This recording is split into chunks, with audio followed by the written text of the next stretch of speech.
અમદાવાદમાં ફરી એકવાર એવું ઘટ્યું છે જે સુરક્ષા પર સીધો સવાલ ઊભો કરે છે।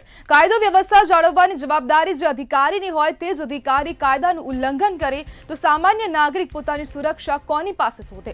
વેજલપુર પોલીસ સ્ટેશનમાં 19 વર્ષીય યુવતીએ પોલીસ ઇન્સ્પેક્ટર બરકત અલી ચાવડા સામે છેડતીની ફરિયાદ નોંધાવી છે।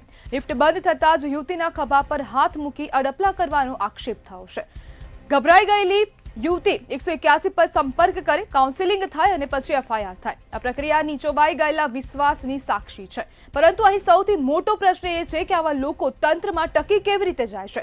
ચાવડાની સામે આ પહેલો વિવાદ નથી। અગાઉ કચ્છમાં દુષ્કર્મની ફરિયાદ અને પછી સમાધાન। આ શબ્દ જ સિસ્ટમના કાળા ચહેરાનો પરિચય છે।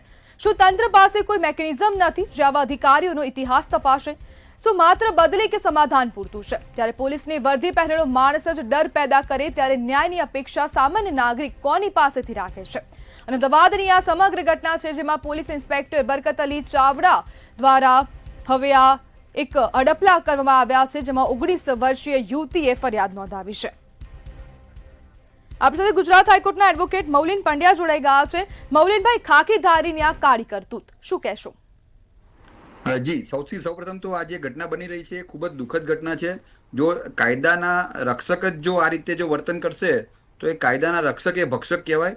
અને આના માટે જે સજાની જોગવાઈ જો છે એના માટે તો કાયદાનું કામ કરશે જ, પરંતુ એક માનવ જાત માટે પણ આ એક ઘણો દુઃખદ બનાવ છે।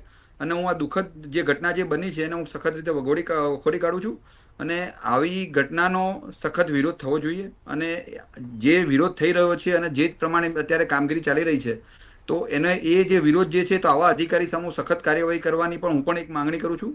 અને મારા તરફથી પણ એક માંગણી રહેશે કે આવા અધિકારીઓ સામે યોગ્ય તપાસ થઈ અને ખરેખર ન્યાય પીડિતા જે છે એને ન્યાય મળવો જોઈએ।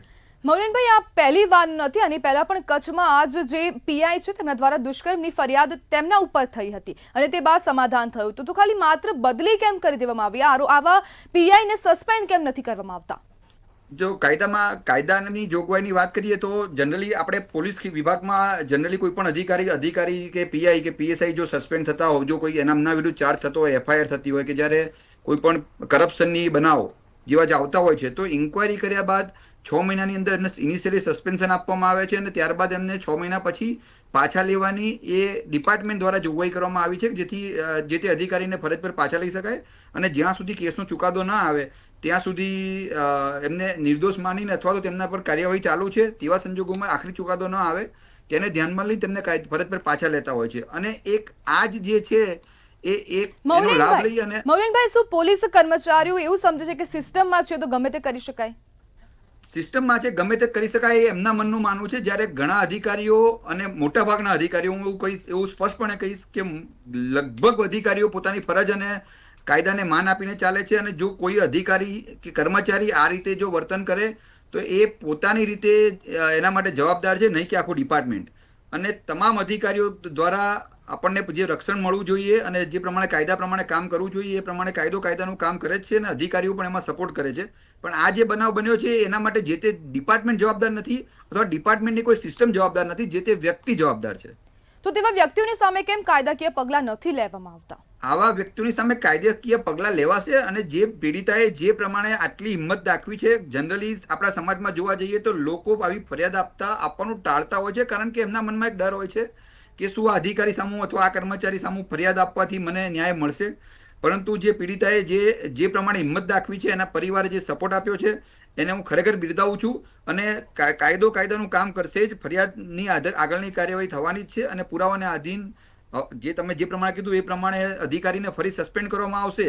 અને જો એવું પણ હવે અગાઉ આ જે કર્મચારી છે, જે પીઆઈ છે, તેમને સસ્પેન્ડ નથી કરાયા, તેમની કચ્છથી અહીંયા બદલી કરવામાં આવી છે અને તે સમયે ત્યાં તો તે પીએસઆઈ હતા અને હવે પીઆઈ નો ચાર્જ મળી ગયો છે। જી, પ્રમોશન મને મળેલું છે, બરાબર છે। દુષ્કર્મના આરોપીને કેમ પ્રમોશન મળી રહ્યું છે?